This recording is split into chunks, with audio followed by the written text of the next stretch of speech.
Lament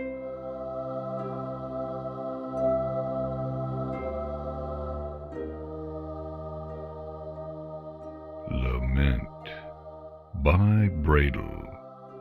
Read by Leonard.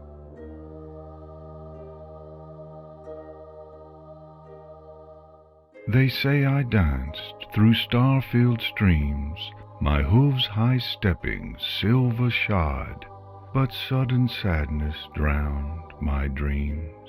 Along that moonlit promenade, a stalking shadow followed near, envy ever in my ear. O sister, shall I now relate that saddest story of our reign? How she I loved by cruel fate had bound me to my own domain, and sunless, sundered did I dwell in that gray and graceless hell. 1,000 summers thus I slept, as stars and seasons passed me by, and in that dreamless sleep I wept. O irony, that dreamless eye should ever be the finest joke that I could dream ere I awoke. But wake I did, and waking found the world waxing as I waned. By harmony was I unbound, though many harms for me remained. What cure is there for calumny?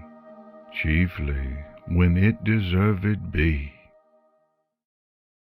Luna sighed, setting down her quill and rising from her desk.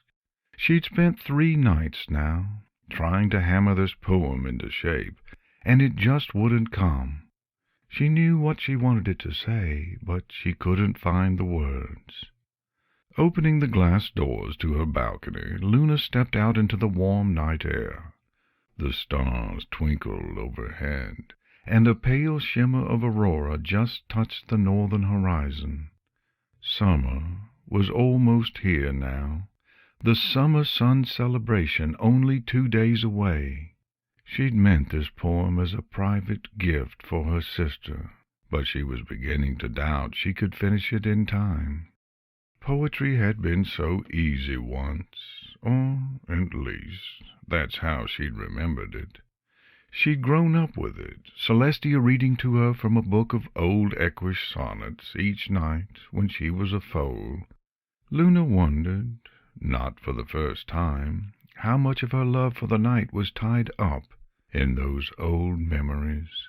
Was she always fated to raise the moon from the time she was born?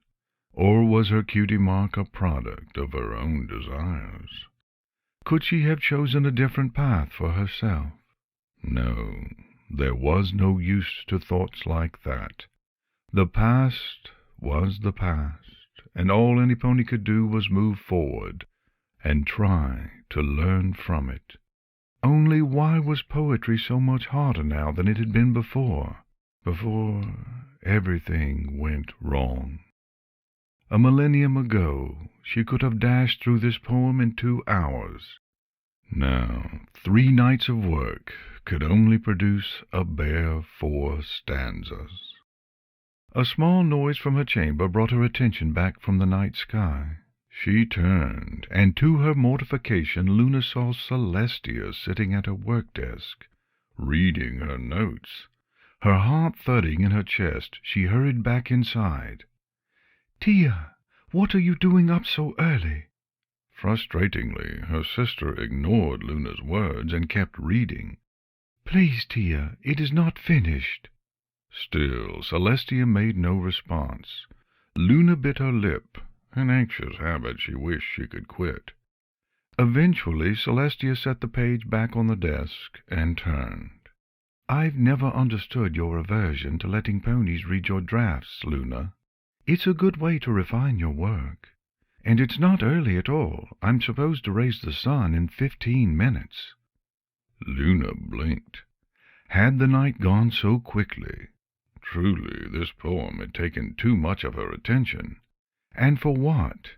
Her face fell. "I'm sorry, Tia. It was supposed to be a present for you, but I do not think I will finish it by tomorrow.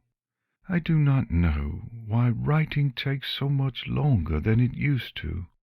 Celestia chuckled. "It takes longer because you've gotten better, silly." "No, I have not. You remember how many poems I used to write, how much ponies loved them. Now I can hardly write at all."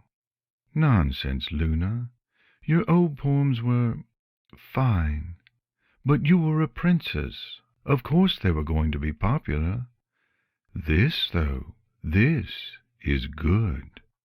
Or it might be, once you finish it. Believe me, I've been reading poetry for the last Celestia's voice trailed off, and she looked back at the poem, a small frown creasing her face. "I'm sorry, sister. I didn't mean to." "Please, dear. It is the past now. Do ponies not say, 'Time heals all wounds'?" Luna forced herself to smile. She'd always wanted to believe that, anyway. And maybe, in another century or so, she'd even know if it were true.